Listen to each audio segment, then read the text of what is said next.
The same slave master who owned us put his last name on us to denote that we were his property.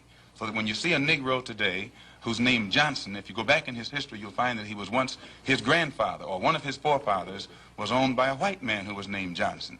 His name is Bunch. His grandfather was owned by a white man that was named Bunch. Would you mind telling me what your father's last name was? My father didn't know his last name.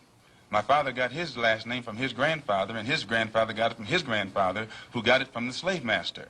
The real names of our people were destroyed during slavery. Was there any line, any point in the genealogy of your family when you did have to use the last name, and if so, what was it? The last name of my forefathers was taken from them when they were brought to America and made slaves.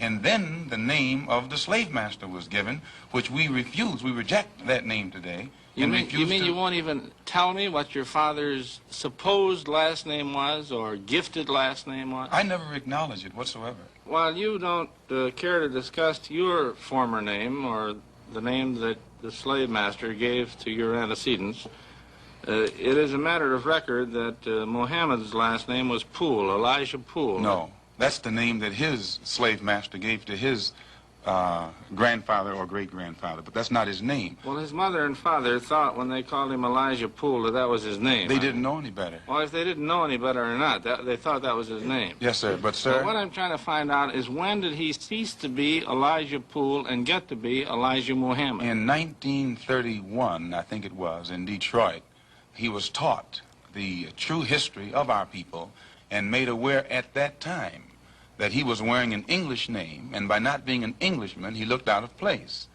And his teacher gave him the name that he's wearing today, Muhammad, Elijah Muhammad.